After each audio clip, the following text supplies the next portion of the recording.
उस सहाबी का वाकया याद करो जिसने अपनी लंगड़ी और लूली और अपाहिज और आंखों से अंधी मां, बूढ़ी औरतें भी होंगी सुने तुम्हारे मतलब की बात, आंखों से अंधी, हाथों से कोड़ी, पैरों से लंगड़ी, अपनी मां को उसने अपने कांधे पर बिठाया, अपनी कमर पर लादा और उम्रे के लिए ले गया और खाने काबा का तवाफ कर रहा है। उस जमाने में व्हील चेयर नहीं थी, बिठाल दिया और तवाफ कर लिया, अपने कांधों पर उठाया, पीठ पर लादा और तवाफ कराया। एक चक्कर हो गया, दो चक्कर हो गया, तीसरा चक्कर हो गया, चौथा चक्कर हो गया, पांचवा चक्कर हो गया, छठा चक्कर पूरा और सातवां चक्कर लगाते लगाते उसकी मुठभेड़ हजरत उमर से हो गई। सातवें चक्कर में उमर फारूक मिल गए। उसने कहा अमीरुल मोमिनीन, ये मेरी मां है, मैंने अपनी बूढ़ी मां को अपने कांधे पर बिठा रखा है, अपने पीठ पर लादा है और मैं काबे का तवाफ कर रहा हूं। सातवां चक्कर है, इसके बाद मैं सफा और मरवा का चक्कर भी लगाऊंगा, सई भी करूंगा। अमीरुल मोमिनीन, मेरी मां लैट्रीन करती है, उसकी गंदगी को मैं साफ करता हूं। मेरी मां हाथों से कोड़ी है, मैं अपने हाथ से खाना बनाकर अपनी मां को खिलाता हूं। उसके मुंह में दांत नहीं है, मैं अपने मुंह में रोटी को चबाता हूं, नरम करके मैं अपनी मां के मुंह में डाल देता हूं। मैं अपनी मां के कपड़े धुलता हूं, अपने मां का पेशाब व पायखाना साफ करता हूं। अमीरुल मोमिनीन, क्या अभी भी मैंने अपनी मां का हक अदा नहीं किया? क्या अब भी मुझसे बास पुरुष होगी? क्या अभी भी मैंने अपनी मां का हक अदा नहीं किया? हजरत उमर फरमाते हैं, आए मेरे दोस्त, मैं कैसे बताऊं? उसने कहा अमीरुल मोमिनीन, सच बताइए, क्या अभी भी मैंने अपनी मां का हक अदा नहीं किया? हजरत उमर कहते हैं नहीं। कहा अमीरुल मोमिनीन, कितना हक अदा करूं, कितनी खिदमत करूं तब जाकर हक अदा होगा? तो हजरत उमर कहते हैं मुझे ये नहीं मालूम कि कितनी खिदमत करो तब हक अदा होगा, लेकिन तेरे सवाल का जवाब इतना मैं जरूर दे देता हूं कि तूने तवाफ कराया, तूने अपनी पीठ पर लादा, तूने सफा और मरवा के चक्कर लगाए, खाना तू खिलाता है, पकाता तू है, कपड़े तू साफ करता है, पेशाब व पायखाना तू साफ करता है। इन सब के करने के बावजूद तू पूछता है कि मैंने अपनी मां का हक अदा किया या नहीं? तो सुन, अभी तो तूने अपनी मां की उस आह का भी हक अदा नहीं किया जब तू अपने मां के पेट से पैदा हो रहा था, जब तुझे तेरी मां जन रही थी, डिलीवरी के वक्त जब तेरी मां तुझे जन रही थी, पैदा कर रही थी, दर्द की वजह से तुझे पैदा करते वक्त जो दर्द औरत को जो बच्चे की पैदाइश के वक्त दर्द होता है, उस दर्द के मौके पर तेरी मां की मुंह से जो पहली आवाज निकली, आह, अभी तो तूने अपनी मां की उस पहली आह का भी हक अदा नहीं किया। उसकी पूरी जिंदगी का हक अदा करना तो बहुत दूर की बात है। इस वाक़े से अंदाजा लगा सकती है आज की नौजवान नस्ल अपनी मां की वो कितनी खिदमत कर रही है, और तुम अपनी मां को उस वक्त छोड़ देते हो अपनी बीवी के कहने पर जब उस वक्त उसको तुम्हारी सबसे ज्यादा सख्त जरूरत होती है। तसव्वुर करें। एक सहाबी अल्लाह के नबी के पास आते हैं, कहते हैं अल्लाह के नबी, हिजरत के लिए लोग जा रहे हैं और जिहाद के लिए भी लोग निकलना चाहते हैं, मैं भी जिहाद के लिए निकलना चाहता हूं, अय अल्लाह के नबी, क्या मुझे जिहाद के लिए जाने की इजाजत है? अल्लाह के रसूल पूछते अहय्युन वालिदाक, क्या तुम्हारी माँ और बाप जिंदा हैं या इन दोनों में से कोई एक जिंदा है? उसने कहा हाँ। आपने फरमाया तब तुम जिहाद के लिए नहीं जा सकते।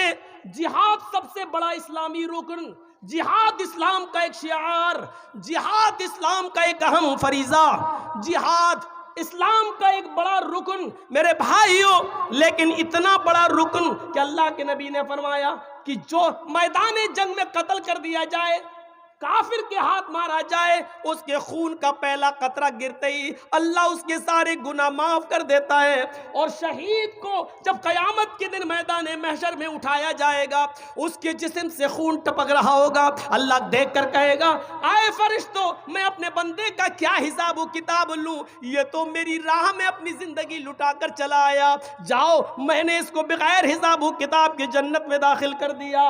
ये इतना बड़ा मकाम रखने वाला ये जिहाद का हक।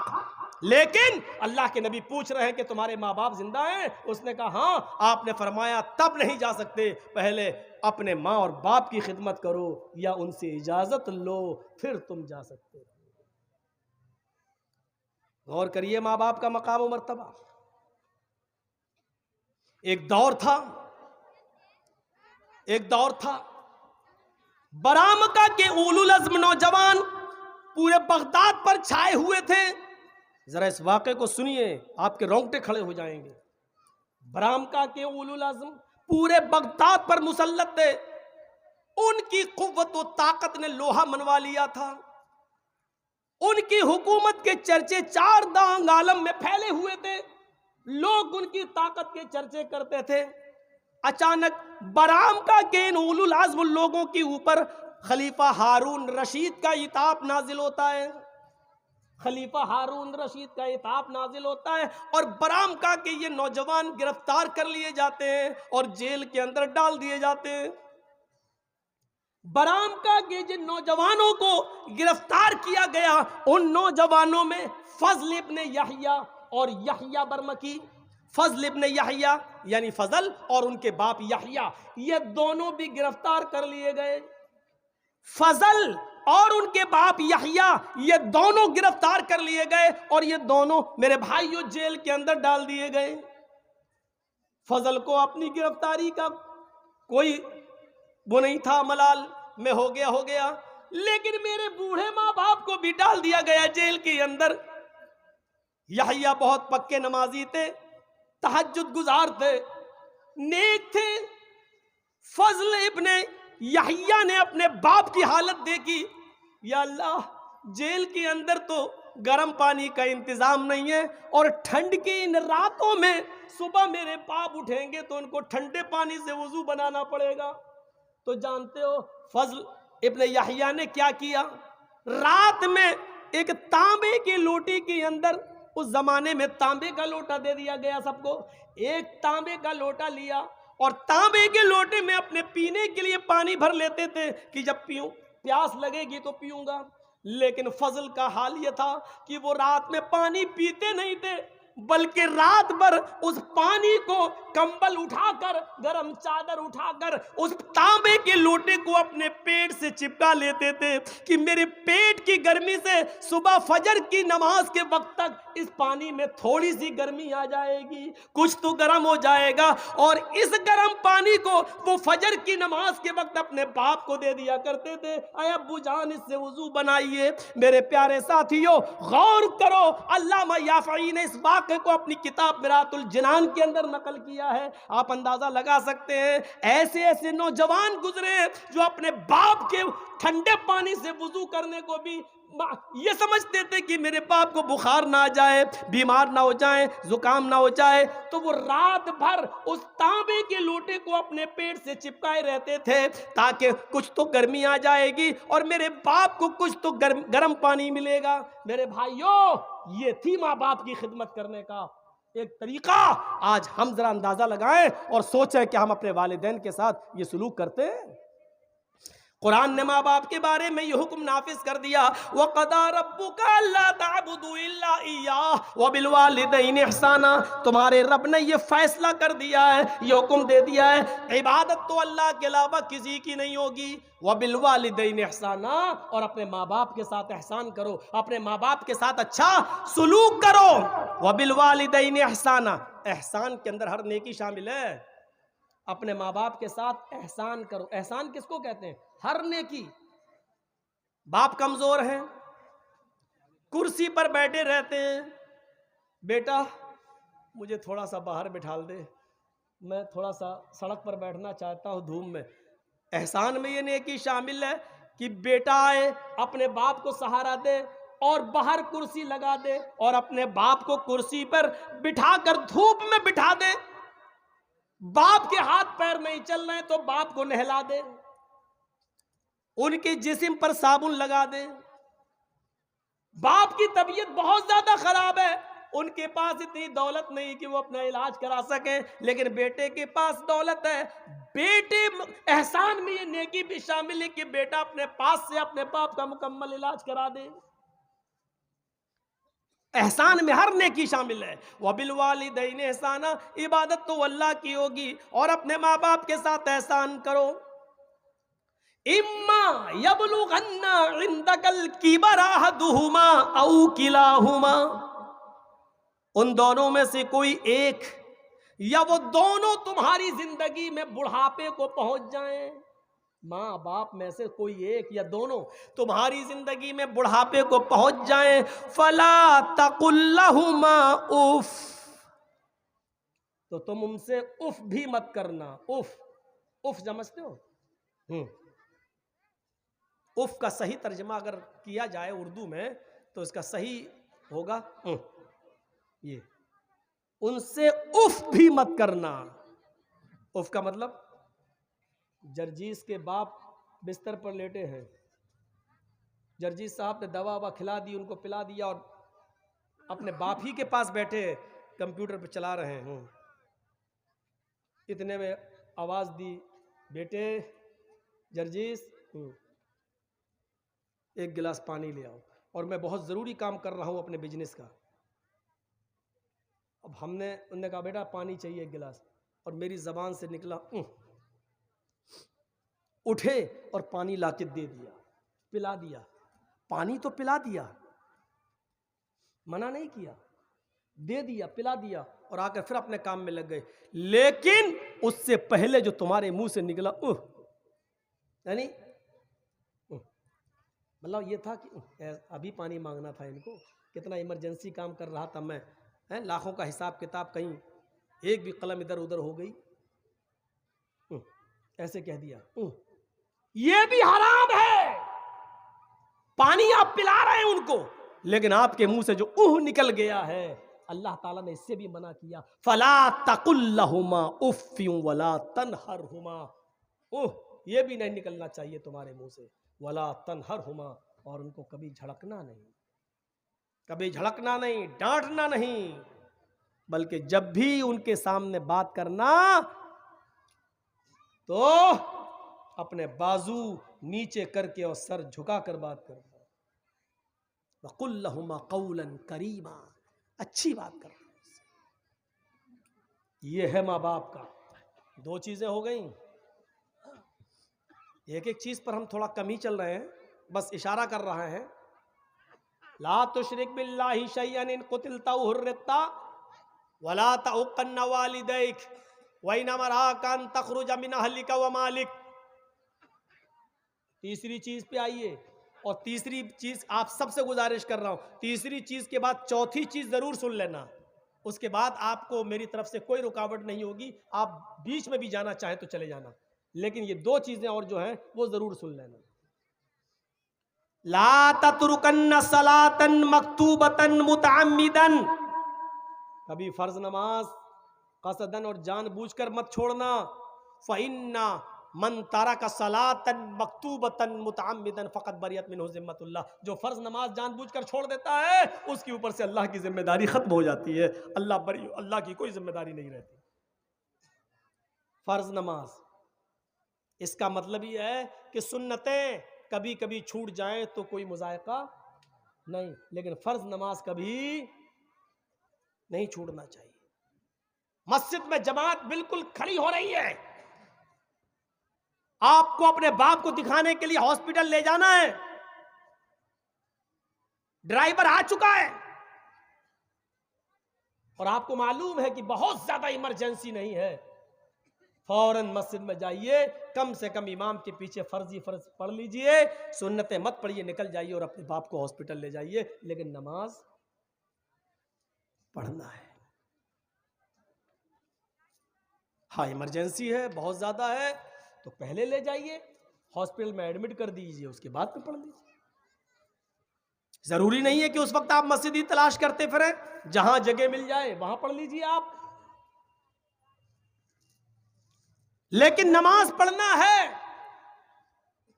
वला तउकन्न वालिदैक व इन अमराका अन तखरुज मिन अहलिका व मालिक। दूसरी चीज, अपने माँ बाप की कभी नाफरमानी मत करना, चाहे वो तुम्हें तुम्हारे घर बार से, तुम्हारे मालो दौलत से निकाल दें। हजरत इस्माइल अलैहिस्सलाम का वाकया सुने है ना, कहीं रहने लगे। इब्राहिम अलैहिस्सलाम जब अपने बेटे से मिलने गए, दरवाजे को दस्तक दी, इस्माइल अलैहिस्सलाम की बीवी ने दरवाजा खोला, सामने बूढ़ा आदमी खड़ा है। इस्माइल की बीवी नहीं जानती थी कि ये मेरे ससुर हैं, देखा नहीं था। उस बस्ती में इस्माइल अलैहिस्सलाम ने एक शादी कर ली थी। हजरत इब्राहिम अलैहिस्सलाम ने सलाम किया, उस औरत ने जवाब दिया इस्माइल की बीवी ने। हजरत इब्राहिम ने पूछा इस्माइल अलैहिस्सलाम कहाँ गए? कहने लगी वो तो जंगल में शिकार खेलने के लिए गए हैं। कहा अच्छा ये बताओ कि तुम्हारे घर का गुजर बसर कैसा चल रहा है? तो कहने लगी बहुत बुरा है। बहुत बुरा? हाँ, सुबह खा लो तो शाम को नहीं मिलता, शाम को खा लो तो सुबह भूखे रहते, बहुत बुरा हाल है। इब्राहिम अलैहिस्सलाम समझ गए कि मेरे बेटे ने बीवी का इंतखाब करने में गलती की। तो क्या कहा? बहू क्या कहा?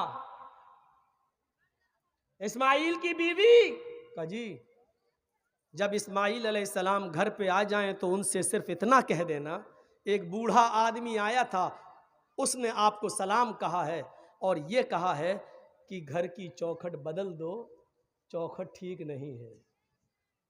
वो बीवी देखती है, कहती चौखट तो ठीक है, दरवाज़ा भी ठीक है, ये बुढ़ा सटिया गया, इसका दिमाग खराब हो गया। चौखट बिल्कुल सही है, सर्दियों में धूप आती है, गर्मियों में हवा आती है, चौखट तो सब ठीक है, ये बुढ़ा सटिया गया। इस्माइल अलैहिस्सलाम जब घर में आए तो बीवी ने पूरा वाक़या सुनाया था कि एक बुढ़ा आया था। कहा अच्छा क्या हुआ? कहा उसने आपको सलाम कहा। अच्छा और क्या कहा? समझ गए कि मेरे बाप थे। कहा और क्या कहा? उन्होंने मुझसे पूछा कि घर की का हाल कैसा चल रहा है? तो मैंने कहा बहुत बुरा, सुबह खा लो तो शाम को नहीं मिलता, शाम को खा लो तो सुबह नहीं मिलता। तो उन्होंने कहा कि अच्छा ठीक है, तुम्हारे शौहर आ जाएं तो उनसे कह देना एक बुढ़े ने सलाम कहा है और ये कहा कि घर की चौखट ठीक नहीं है, चौखट बदल लो। कहा क्या कहा? कहा घर की चौखट बदल दो, सटिया गया था बुढ़ा। इस्माइल ने कहा बुढ़ा नहीं सटियाया, तुम सटिया गई हो। कहा क्या हुआ? कहा मेरे बाप ने चौखट बदलने का हुक्म दिया। जानती हो चौखट से क्या मुराद है? मेरी बीवी वो मेरे बाप थे और चौखट तुम हो है? तुमने कहा कि बहुत बुरा हाल चल रहा है, यानी तुमने ये नहीं कहा अल्लाह ने मुझे जिस हाल में रखा है हर हाल में अल्लाह का शुक्र। मेरे बाप ने कहा चौखट बदल दो, ये चौखट ठीक नहीं है, यानी मेरे बाप ने तुम्हें तलाक देने का हुक्म दिया है। आए मेरी बीवी, मैं अपने बाप की नाफरमानी नहीं कर सकता हूं और अभी मैं तुम्हें तलाक देता हूं।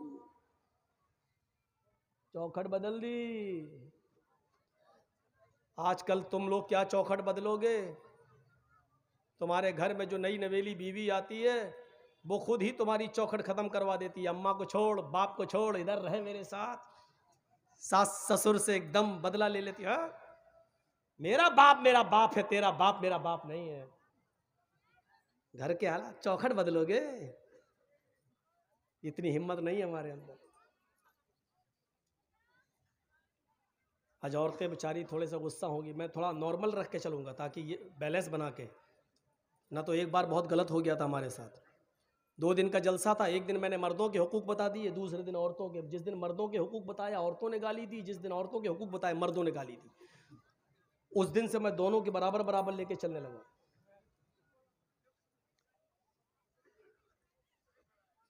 तो ये होता है। तलाक दे दी। इस्माइल अलैहिस्सलाम ने जब दूसरी शादी की, एक बार फिर गए इब्राहिम अलैहिस्सलाम, दरवाजा खटखटाया। दूसरी वाली बहू जो नई आई थी घर से निकली। जी कौन? कहा इस्माइल कहाँ है? कहा वो तो शिकार खेलने गए हैं। अच्छा ये बताओ घर में तुम्हारे गुजर बसर कैसा चल रहा? अल्हम्दुलिल्लाह, अल्लाह का शुक्र है, अल्लाह ने जिस हाल में रखा है।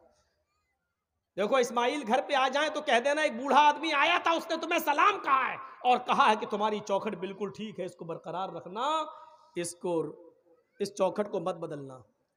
वो भी कहती कितना बड़ा बुढ़ा सटिया गया, अरे बदलने कौन जा रहा है चौखट जो कह रहा है कि बरकरार रखना। इस्माइल अलैहिस्सलाम आए तो पूरी बात बताई, तो कहा वो मेरे बाप थे और चौखट को बरकरार रखने का मतलब ये है कि उन्होंने कहा कि ये बीवी तुम्हारी ठीक है जो अल्लाह की शुक्रगुजार है। अच्छा एक बात सुनो, पूरे वाक़े को सुनने के बाद क्या मतलब निकाला आपने?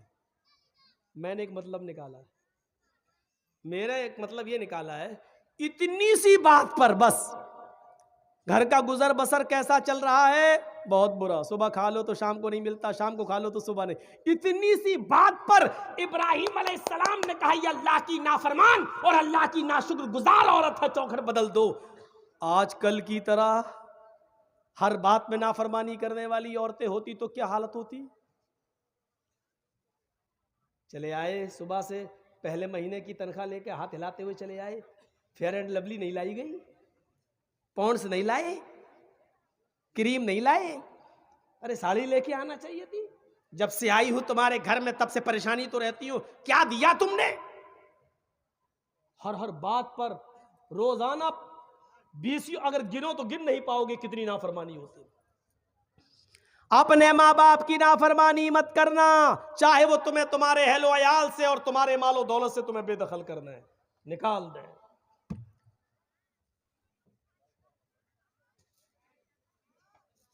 आपको वो मंजर याद होगा और ना याद हो तो सुनो,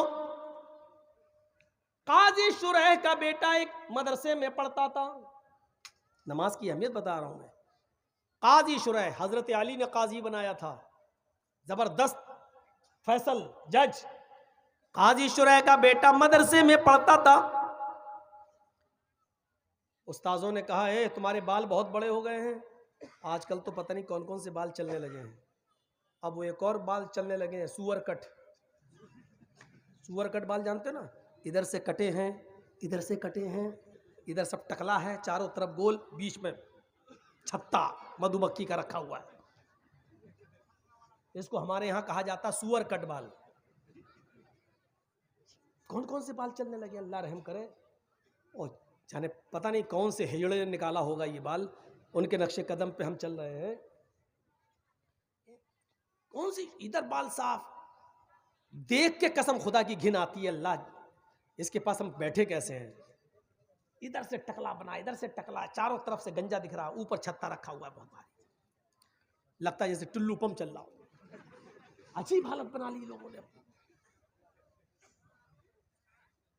काजी शुरैह के बेटे के बाल बड़े हो गए तो मदरसे के उस्ताजों ने कहा कि तुम्हारे बाल बहुत बड़े हो गए, फुर्सत मिले कभी तो बाल कटवा लेना हज्जाम से। ये भैया तुम बहुत उठ रहे हो यार, डिस्टर्ब करोगे।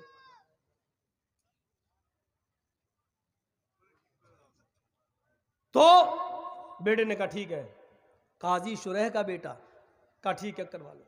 एक दिन उसको फुर्सत मिली तो निकल गया, उसने सोचा बाल कटवा के जल्दी आ जाता हूं, लेकिन हज्जाम ने उसको दुकान पे बिठा लिया, बेटे बैठ जाओ, एक आदमी के बाल काटने के बाद तुम्हारा नंबर आ जाएगा।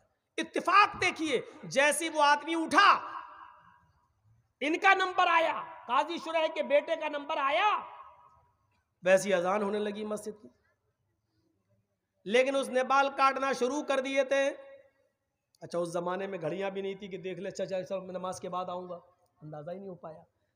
बाल कटना शुरू, इधर अजान शुरू। जब तक बाल कटे तब तक जमात खत्म। काजी शुरैह का बेटा बाल बनवाने के बाद, हजामत करवाने के बाद जब मदरसे आता है, क्या देखता है कि जमात खत्म हो चुकी है। उसने वुजू बनाया और मस्जिद के अंदर अकेले नमाज पढ़ लिया। नमाज पढ़ा अकेले, सूरज भी गुरूब नहीं हुआ था, थोड़ी सी देर हुई थी बस, अकेले नमाज पढ़ लिया, लेकिन जमात छूट गई। मदरसे के असातिज़ा ने पूछा कि तुम कहां थे, उसने कहा बाल बनवाने में देर हो गई। मदरसे के असातिज़ा ने इसको उज़्र नहीं समझा, नहीं, ये कोई उज़्र नहीं है। तो तुम्हें सजा क्या दी जाए? सजा के लिए तुम्हारे बाप को ही लेटर लिखता हूं। शहर के काजी हैं, सबसे बड़े जज हैं, देखे तुम्हारे बाप तुम्हारे बारे में क्या फैसला सुनाते हैं। और सुनो नौजवानों, और अगर उनके माँ बाप जिंदा हैं तो सुने। मुकदमा हजरत शुरह की अदालत में आता है, काजी साहब आपके बेटे ने ऐसे वक्त में बाल कटवाए कि असर की अजान होने लगी। आपका बेटा जब बाल बनवाने के बाद मदरसे में आया तो जमात हो चुकी थी, उसने बाद में नमाज पढ़ ली। आप खुद फैसला कीजिए कि जमात छोड़ने की सजा उसको क्या दी जाए। काजी शुरह ने उस लेटर के पीछे एक फैसला लिख दिया और अपने कासिद, अपने एलची के जरिए एक मोटा डंडा देकर भेजा। मोटा डंडा उस कासिद ने मदरसे के उस्ताद को दे दिया, जो हेड मास्टर था, जो प्रिंसिपल था उसको दे दिया, लीजिए। और लेटर में सजा लिखी हुई है। खत पढ़ता है मदरसे का प्रिंसिपल, तो उसमें लिखा हुआ है, आए प्रिंसिपल साहब, सदर मुदर्रिस साहब, अमीद मोहतरम, मेरे बेटे ने ऐसे वक्त में बाल कटवाए जिसमें असर की अजान का वक्त करीब था, लिहाजा बज़ाहिर मेरे बेटे का कोई उज़्र नजर नहीं आ रहा है, यह उज़्र शरई नहीं है। उसने जमात तर्क की, आमदन और जानबूझकर तर्क करना माना जाएगा। बाल कटवा रहा फिर भी जानबूझकर तर्क करना माना जाएगा। लिहाजा इस आमदन और जानबूझकर नमाज तर्क करने की सजा मैं ये सुनाता हूं कि जो डंडा मैंने तुम्हें भेजा है, इस डंडे से मेरे बेटे को इतना पीटो कि ये डंडा 3 टुकड़ों में बट जाए, इस डंडे के 3 टुकड़े हो जाएं। मोटा डंडा, ये वाला नहीं था पकड़ो एक मारो टूट जाए, मोटा डंडा 3 टुकड़े हो जाए। हाँ, लेकिन जब डंडा 3 टुकड़े हो जाए तब मेरे बेटे को पीटना छोड़ देना। उसके बाद मेरे बेटे की सजा ये होगी कि उसको 3 दिन तक कैद खाने में डाल देना, किसी बंद कमरे में बंद कर देना, उसको खाना बंद कर देना, उसका पानी बंद कर देना और रोजाना तौबा कराना। अगर वो तुम सबके सामने इकरार कर ले कि आज के बाद मैं जमात को कभी कसदन जानबूझकर नहीं छोड़ूंगा, मैं अल्लाह से तौबा करता हूं कि मुझसे गलती हो गई, वो मेरे गुनाह को माफ कर दे, अगर वो इस बात का इकरार कर ले तो 3 दिन के बाद मेरे बेटे को छोड़ देना और उसके बाद मदरसे में उसको पढ़ाना और लिखाना शुरू कर देना। लेकिन अगर 3 दिन भी भूखा प्यासा रहने के बाद भी वो तौबा ना करे और इस बात का इकरार ना करे तो उसको उस कमरे में उस वक्त तक बंद रखना जब तक कि वो भूख और प्यास की शिद्दत से मर न जाए।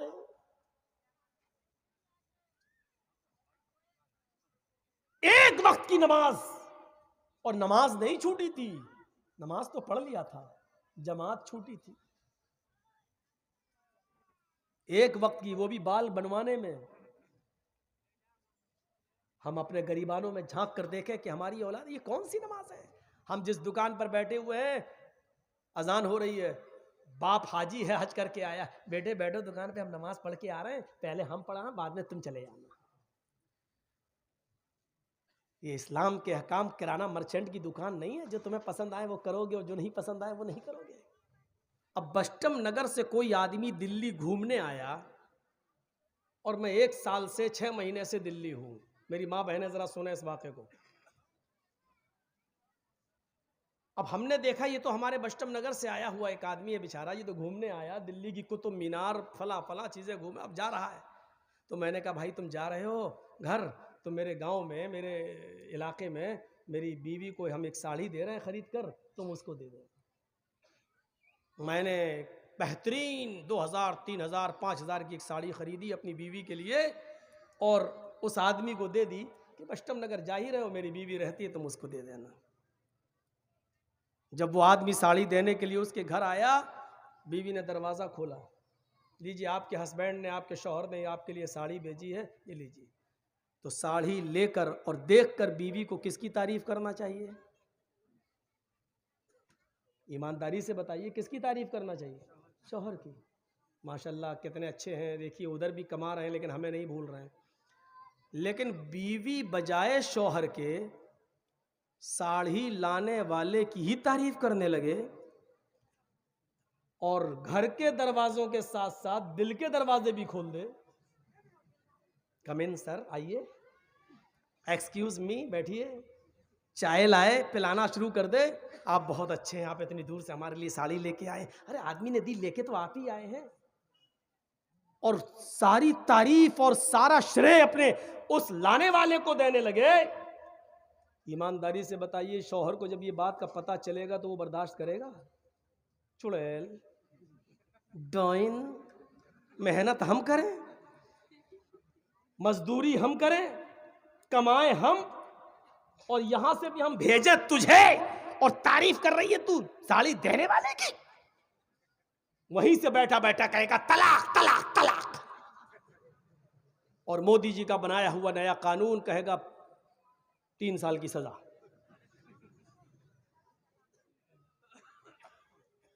आप अपनी छोटी सी, अपनी बीवी की छोटी सी बेगैरती बर्दाश्त नहीं कर सकते। साड़ी दी आपने और तारीफ कर रही है वो लाने वाले की।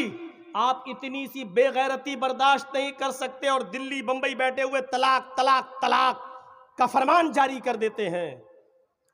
तो अल्लाह ताला इस बेगैरती को कैसे बर्दाश्त करेगा कि जमीन मैंने बनाई, आसमान मैंने बनाया, बगैर सुतून के और बगैर खंभों के मैंने आसमान की छत लटका दी। 9 करोड़ 30 लाख मील की बुलंदी पर मैंने सूरज को मुअल्लक कर दिया। 1 करोड़ 40 लाख डिग्री सेंटीग्रेड ये गर्मी रोजाना सूरज हमें देता है। 2,40,000 मील की बुलंदी पर चांद को मुअल्लक कर दिया। रात हम देते हैं तुम्हारे आराम के लिए। जब तुम्हारी थकन उतर जाती है तो हम तुम्हें सुबह बेदार कर देते हैं, तुम फिर मेहनत करते हो।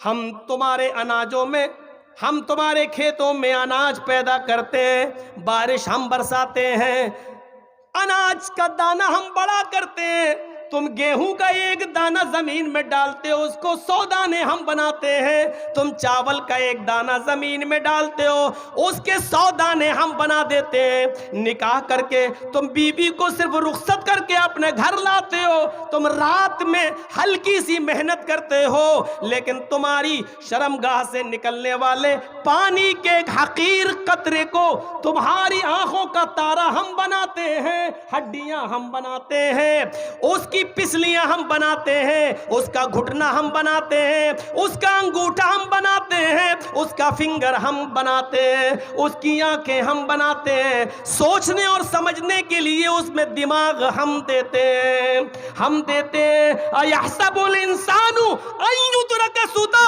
अलम यकुन नुतफतम मिन मनी युमना सुम्मा कान अलकतन फखलक फसव्वा फजअल मिनहु ज़ौजैन अज़्ज़करा वल उन्सा अलैसा ज़ालिका बिक़ादिरिन अला युह्यिल मौता।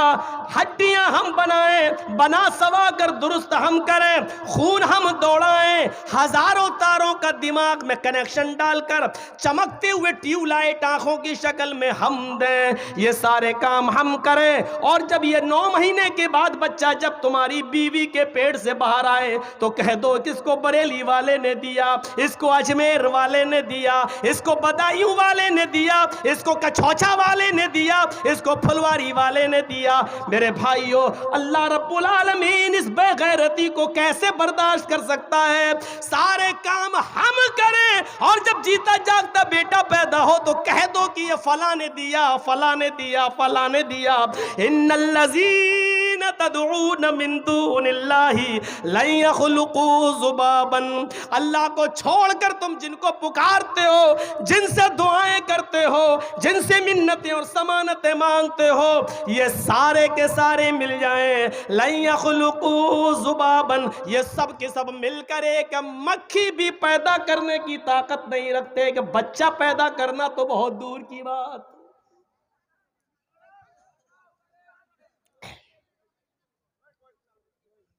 समझे? शिर्क की हल्की सी तशरीह इतनी काफी है, हमें समझना चाहिए शिर्क क्या है। तो आए मुआज, शिर्क मत करना कुछ भी, चाहे तुम्हें जला दिया जाए या मार दिया जाए, कत्ल कर दिया जाए, पहली चीज। दूसरी चीज पर आइए नौजवानों, आज बहुत सी नसीहतें तुम्हें मिलेंगी। मुआज़ इब्न जबल कहते हैं कि अल्लाह के रसूल सल्लल्लाहु अलैहि वसल्लम ने मुझे 10 चीज़ों की वसीयत की। औसानी रसूलुल्लाह सल्लल्लाहु अलैहि वसल्लम बिअश्र कलिमात, 10 कलिमात की, 10 चीज़ों की हमें वसीयत की। पहली चीज़ अल्लाह के नबी ने हमें क्या बताई? ला तुशरिक बिल्लाहि शैअन इन कुतिलता व हुर्रिक़ता। आए मुआज़, अल्लाह के साथ किसी को शरीक मत करना। ये 5 चीज़ें आपको बहुत आसानी से याद हो सकती हैं, 10 में से मैंने 5 ही का जिक्र किया है। इन 5 चीज़ों को आप अपने जहन में रखिएगा, ज़रूरत पड़ेगी तो मैं किसी को भी खड़ा करके पूछ सकता हूँ कि 5 चीज़ें मैंने क्या बताई हैं, इसलिए इसको ज़रा गौर से सुनिएगा। पहली चीज़, ला तुशरिक बिल्लाहि शैअन, अल्लाह के साथ किसी को भी और कुछ भी शरीक मत करना।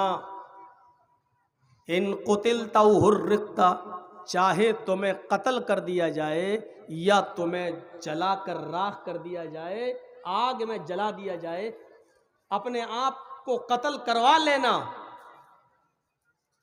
आग में जला लेना, लेकिन अल्लाह के साथ किसी को शरीक नहीं करना। ये पहली चीज। दूसरी चीज, समाज के अंदर ये बुराई भी बहुत है। दूसरी चीज, वला तउक़न्न वालिदैक, अपने माँ बाप, वालिदैन में दोनों चीजें शामिल है, माँ और बाप दोनों। वला तउक़न्न वालिदैक, अपने माँ और बाप दोनों में से किसी की नाफरमानी मत करना, किसी की हुक्म अदूली मत करना। वइन अमराका अन तखरुज मिन अहलिका व मालिक, अगरचे ये तुम्हें तुम्हारे माँ और बाप तुम्हें तुम्हारे घर और तुम्हें तुम्हारे माल से बेदखल कर दें और ये कह दें कि अपना माल और अपने बीवी बच्चे छोड़ के भाग जाओ, अगरचे वो तुम्हें तुम्हारे अहलो अयाल और बीवी बच्चों और तुम्हारे मालो दौलत से बेदखल कर दें, इसके बावजूद घर छोड़ देना, मालो दौलत कुर्बान कर देना, अपने बीवी बच्चों को तर्क कर देना, लेकिन अपने माँ और बाप की नाफरमानी नहीं करना। बहुत सख्त बात है। आऊंगा भी मैं, अभी तो सिर्फ तर्जमा करके एक जहन बना रहा हूं आपका, तशरीह पे आऊंगा। 2 चीजें, पहली चीज शिर्क मत करना, दूसरी चीज माँ बाप की नाफरमानी मत करना। तीसरी चीज, वला ततरुकन्ना सलातन मक्तूबतन मुतअम्मिदन, कभी भी किसी भी हाल में फर्ज नमाज को कसदन अमदन जानबूझकर मत छोड़ना। और सबके अंदर नून ताकीद बानून सकीला लगा हुआ है। ला ततरुकन्ना, ला ततरुक नहीं कहा, ला ततरुकन्ना, हरगिज किसी भी हाल में, हरगिज कोई भी फर्ज नमाज सलातन मक्तूबतन मुतअम्मिदन कसदन अमदन जानबूझकर तर्क मत करना, छोड़ना नहीं। क्यों? फ़इन्ना, क्यों? मन तारका सलातन मुतअम्मिदन मक्तूबतन मुतअम्मिदन फ़क़द बरिअत मिन्हु ज़िम्मतुल्लाह, जो कसदन अमदन जानबूझकर फर्ज नमाज को छोड़ देता है, फ़क़द बरिअत मिन्हु ज़िम्मतुल्लाह, तो अल्लाह ताला की उसके ऊपर कोई जिम्मेदारी नहीं रहती। अल्लाह ताला की जिम्मेदारी से वो हट जाता है, अल्लाह बरी हो जाता है। अब अल्लाह के ऊपर उसकी कोई जिम्मेदारी नहीं है, वो मरे कटे सड़े कहीं भी जाए, अल्लाह के ऊपर अब उसकी कोई जिम्मेदारी नहीं है। अब थोड़ा सा खामोशी बनना चाहिए, काफी देर हो गई मुझे बोलते हुए। 3 चीजें, और चौथी चीज मुआशरे का नासूर, वला तशरबन्ना खमरन, किसी भी हाल में कभी भी शराब को मत हाथ लगाना, शराब मत पीना। और उसकी वजह क्या बताई? फ़इन्नहु रअसु कुल्लि फ़ाहिशतिन, हर खुली हुई बुराई की जड़ है, हर फहश और गंदे काम की जड़ है ये सब शराब। फ़इन्नहु रअसु कुल्लि फ़ाहिशतिन, हर फहश, हर गंदे और हर घटिया, हर गंदे काम की जड़ है, हर गंदे काम की सरदार है ये शराब। 4 चीजें। 5वीं चीज, व इय्याका बिल मासियह फ़इन्न बिल मासियति हल्ला सखतुल्लाह, मासियत गुनाह और अल्लाह की नाफरमानी के कोई भी काम मत करना, उससे दूर रहना।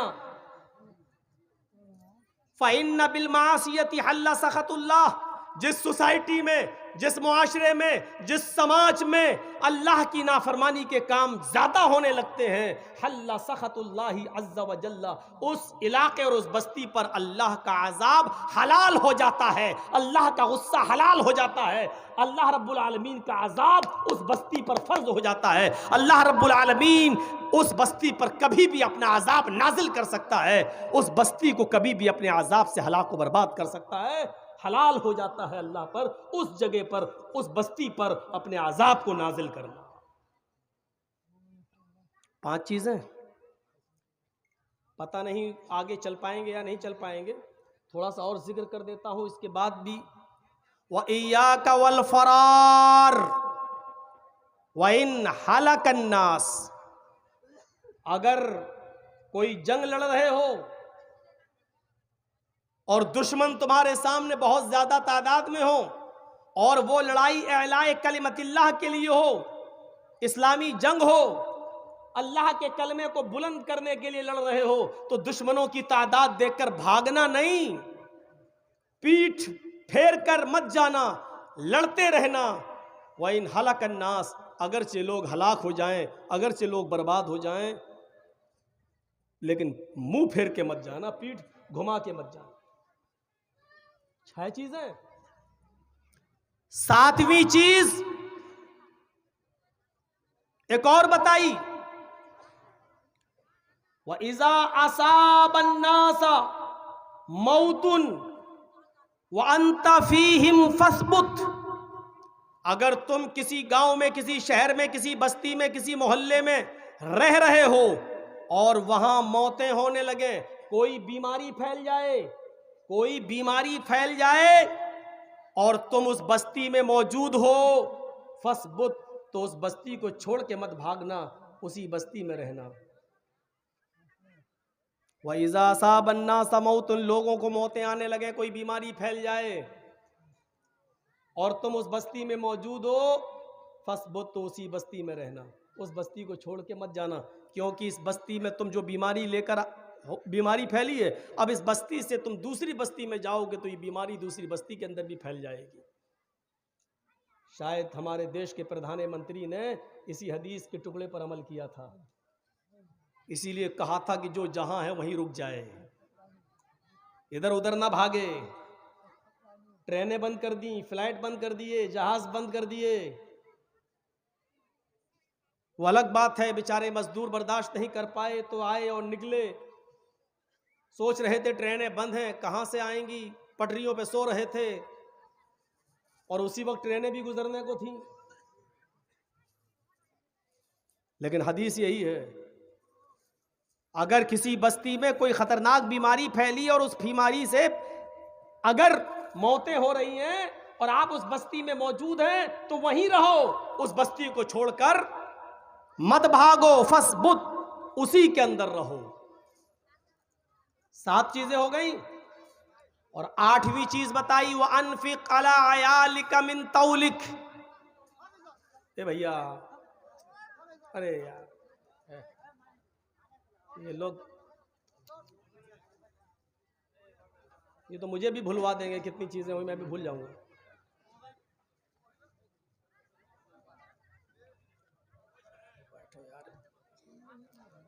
वह अनफिक, 8वीं चीज पर गौर करना, वह अनफिक अला अयालिका मिन तौलिक, अपने बीवी बच्चों पर उनकी जरूरत के मुताबिक खर्च करना। मिन तौलिक, हैसियत के मुताबिक, इस्तिताअत के मुताबिक, अपनी ताकत भर उनके ऊपर खर्च करना, अपना हाथ रोकना नहीं। बीवी को जितनी जरूरत हो उसकी जरूरत पूरी कीजिए, बच्चों को जितनी जरूरत हो पूरी कीजिए।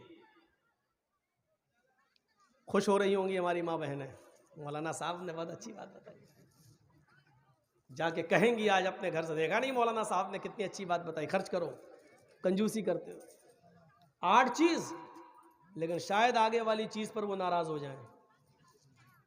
9वीं चीज अल्लाह के रसूल ने बताई, वला तरफा अन्हुम आसाका अदबन, अपने अहलो अयाल बीवी बच्चों के ऊपर एक डंडा उनकी गर्दन पर रखे रहना। ला तरफा अन्हुम आसाक, अपने लाठी को और अपने डंडे को उनके ऊपर से हटाना नहीं। अदबन, अदब सिखाते रहना, अदब के तौर पर, यानी जब वो हद से आगे बढ़ जाएं और शरीयत की पामाली करने लगे और तुम्हारे बिस्तर पर किसी ऐसे शख्स को बैठने की इजाजत या लेटने की इजाजत दे जो तुम पसंद नहीं करते हो, तो फिर तुम उनको हल्की मार मार भी सकते हो। मौलाना साहब पहले वाली बात तो सही थी, दूसरी तुमने बहुत खतरनाक बता दी। ये हदीस है, ये 9 चीजें हो गई। ला तरफा अन्हुम आसाका अदबन, उनके ऊपर अदब की लाठी रखे रहना। और 10वीं चीज बताई, वो अखिफहुम फिल्लाह, अल्लाह से उनको डराते रहना, अल्लाह के बारे में उनको डराते रहना। देखो ये सच है, ये झूठ है, ये गलत है, ये सही है, ये करोगे तो जन्नत में जाओगे, ये करोगे तो जहन्नम में जाओगे, इसके करीब ना जाओ, ये काम करो। अल्लाह के सिलसिले में उनको डराते रहना। वाक़िफ़हुम फिल्लाह, अल्लाह के बारे में उनको डराते रहना, कुरान और हदीस की बातें उनको बताते रहना। ये 10 बातें इस हदीस के अंदर बताई हैं। औसानी रसूलुल्लाह सल्लल्लाहु अलैहि वसल्लम बिअश्रि कलिमात, हज़रत मुआज़ कहते हैं कि 10 चीज़ों की नसीहत वसीयत अल्लाह के रसूल ने हमें की है। इसमें पहली चीज़ पर आइए आप, ला तुशरिक बिल्लाहि शैअन इन कुतिलता हुर्रिक्ता, अल्लाह के साथ किसी को शरीक मत करना, कुछ भी, जरा सा भी, चाहे तुम्हें कत्ल कर दिया जाए। बाज़ मुहद्दिसीन ने कुतिलता लिखा है, कुतिलता, चाहे तुम्हें कत्ल कर दिया जाए, और बाज़ मुहद्दिसीन ने उसको बाबे तफ़ईल में लेकर पढ़ा, इन कुतिलता। जब कुतिलता पढ़ दिया जाए तो उस माना में कुछ और इजाफा हो जाएगा, अल्फाज की ज्यादती माना की ज्यादती पर दलालत करती है। इन कुतिलता, चाहे तुम्हें कत्ल कर दिया जाए, लेकिन अगर यह पढ़ा जाए इन कुतिलता तो इसका तर्जमा होगा चाहे तुम्हें टुकड़े टुकड़े कर दिया जाए, कीमा कीमा कर दिया जाए। एक तो ये होता कि तुम्हारी गर्दन उड़ा दी गई, नहीं, कत्ल करने के बाद तुम्हारे जिस्म को कीमा कीमा कर दिया जाए, बोटी बोटी कर दिया जाए, टुकड़े टुकड़े कर दिया जाए, ये करवा लेना, लेकिन अल्लाह के साथ किसी को शरीक मत करना। औ हुर्रिक्ता, या तुम्हें जलाकर राख कर दिया जाए, जल जाना गवारा कर लेना। लेकिन एक सहाबी ने अल्लाह के रसूल से मसला पूछा, मुस्लिम शरीफ की हदीस के अल्फाज हैं, आए अल्लाह के नबी सल्लल्लाहु अलैहि वसल्लम, कभी अगर हम जंगल में फंस जाएं, ज़रा गौर कीजिएगा, कभी अगर हम जंगल में फंस जाएं और चंद लोग मुझे घेर लें, लाठी डंडे उनके हाथ में हो, खंजर उनके हाथ में हो, और वो मुझसे ये कहें कि अल्लाह का इनकार कर। अल्लाह को मानता है कहां? अल्लाह का इनकार कर, अल्लाह को मानना से तौबा कर, अल्लाह को मानने से इनकार कर, बोल मैं अल्लाह को नहीं मानता हूं, तब मैं तुझे छोड़ूंगा। और आए अल्लाह के रसूल, अल्लाह का इनकार करने से मेरी जान बच रही हो तो मैं क्या करूं? अगर अल्लाह का इनकार न करूं तो वो हमें मार डालेंगे, कत्ल कर देंगे। ऐसी सूरत में मैं अपनी जान बचाऊं या ना बचाऊं? तो अल्लाह के रसूल सल्लल्लाहु अलैहि वसल्लम ने कितना सीधा सा एक जवाब दिया, अगर गौर से सुनो, फिर अगर वो तुमसे सिर्फ अल्लाह का इनकार कराएं, लाठी डंडे खंजर चाकू बल्लभ तलवार उनके हाथ में है, और वो ये कह रहे हैं कि अल्लाह का इनकार कर, अल्लाह का इनकार कराएं और अल्लाह का इनकार कराने से तुझे छोड़ दें, तो अल्लाह का इनकार करके अपनी जान बचा लेना। ये शिर्क नहीं है, ये कुफ्र है। अल्लाह का इनकार कर रहे हो, अल्लाह का इनकार करके अगर तुम्हारी जान बच रही है तो बचा लेना अपने आप को, अल्लाह का इनकार कर देना, घर पे आना, फिर से कलमा पढ़ लेना, ला इलाहा इल्लल्लाह मुहम्मदुर रसूलुल्लाह, तुम्हारी जान बच जाएगी। लेकिन शिर्क मत करना। सहाबी ने कहा, अल्लाह के रसूल शिर्क क्या होता है? अल्लाह का इनकार करा रहे हैं, क्या ये शिर्क नहीं है? आपने कहा नहीं, ये कुफ्र है। तो कहा शिर्क क्या है? तो अल्लाह के नबी ने फरमाया, अगर वो अल्लाह का इनकार कराएं तो इनकार करा करके जान बचा लेना, लेकिन अगर वो ये कहें कि मुझे सजदा कर, जंगल में अगर वो ये कहें कि मुझे सजदा कर, या मेरे सरदार को सजदा कर, या मेरे माबूदा ने बातिला जिनकी हम पूजा करते उनको सजदा कर, अगर वो ये कहें, अल्लाह का इनकार करा के अगर तेरी जान बच रही है तो अल्लाह का इनकार कर देना। लेकिन अगर वो ये कहे मुझे या मेरे मालिक को या मेरे सरदार को सजदा कर या मेरे माबूद को सजदा कर, तो फिर तुम हरगिज सजदा मत करना, चाहे वो तुम्हें कत्ल कर दें, मार दें या जला दें, टुकड़े टुकड़े कर दें, कीमा कीमा बना दें तुम्हारा, अपने आप को जला लेना, बॉडी बॉडी करा लेना, टुकड़े टुकड़े करा लेना, लेकिन अल्लाह के अलावा किसी और को सजदा नहीं करना। समझ गए शिर्क किसे कहते हैं? मिट्टी की बनी हुई चौखटों पे सजदे करने वालों,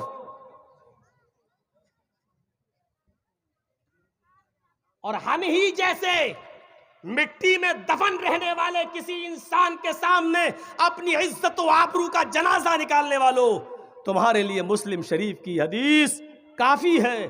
सोचो क्या पैगाम है इस हदीस के अंदर।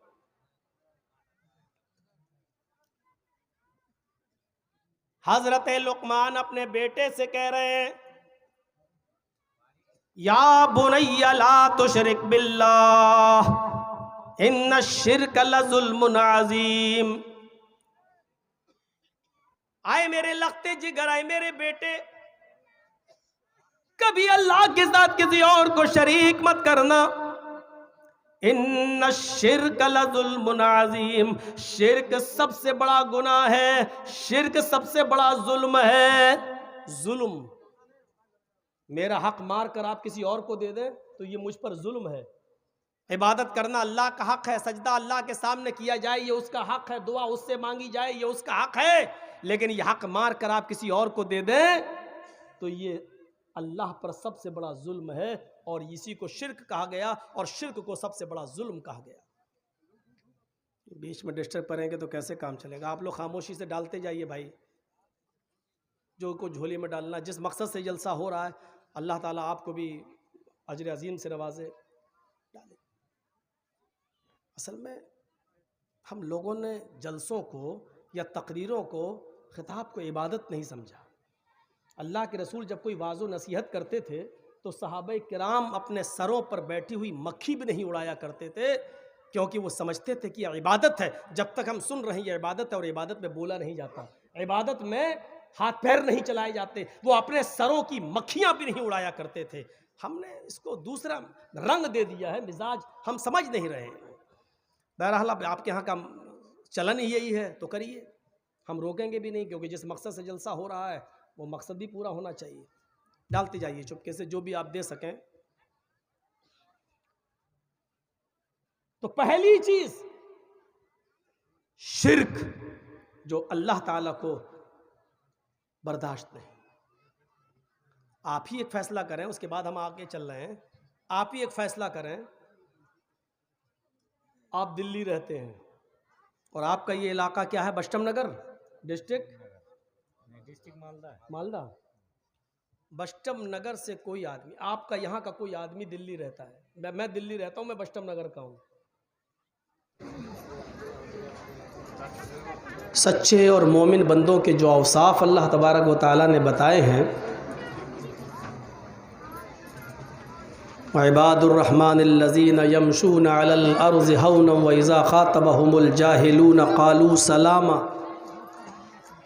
वल्लज़ीना यबीतूना लिरब्बिहिम सुज्जदन व क़ियामा वल्लज़ीना यक़ूलूना रब्बना अस्रिफ़ अन्ना अज़ाब जहन्नम इन्न अज़ाबहा काना गरामा इन्नहा साअत मुस्तक़र्रन व मुक़ामा। अल्लाह के नेक और सच्चे बंदे वो हैं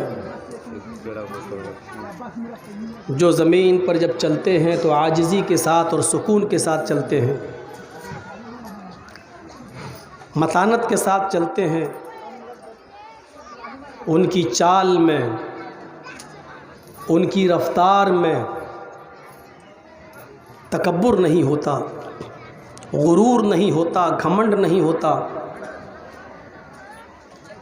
व इज़ा ख़ातबहुमुल जाहिलून क़ालू सलामा, और जब जाहिलों से वो मुखातब होते हैं, जाहिल जब उनसे मुखातब होते हैं, आमना सामना होता है, तो ये जाहिलों के मुंह नहीं लगते।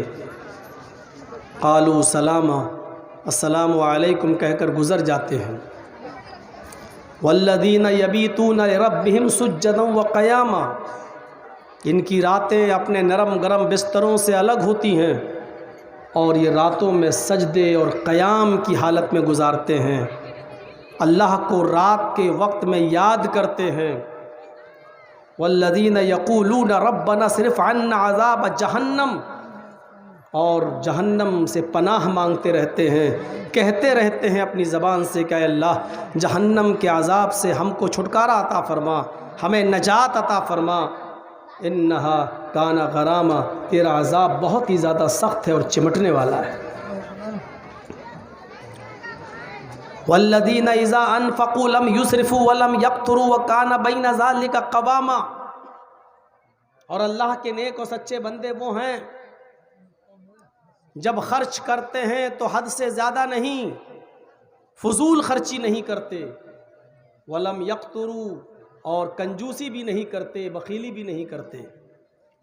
अल्लाह ने अगर उनको रिज़्क़ दिया है, पैसा दिया है, दौलत दिया है, तो वो हद से ज़्यादा नहीं लुटाते, और अपने घर वालों पर जितना खर्च करना चाहिए उतना करते हैं, उसमें कंजूसी बखीली नहीं करते।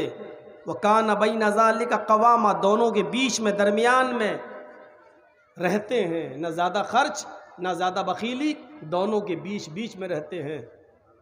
इसके बाद अल्लाह ताला ने क्या फरमाया? वल्लज़ीना ला यदऊना मअल्लाहि इलाहन आखर, जो सिर्फ एक अल्लाह की इबादत करते हैं, अल्लाह के अलावा किसी और को नहीं पुकारते, अल्लाह के साथ किसी और को शरीक नहीं करते। वला यक़्तुलून अन्नफ्स अल्लती हर्रमल्लाहु इल्ला बिल हक़, और किसी ऐसे इंसान को, किसी ऐसे नफ्स को नाजायज़ कत्ल नहीं करते जिसका कत्ल करना अल्लाह तबारक व तआला ने हराम कर दिया हो, किसी को नाहक कत्ल नहीं करते। वला यज़नून, और जो जिना नहीं करते। देखा जाए तो एक तरफ से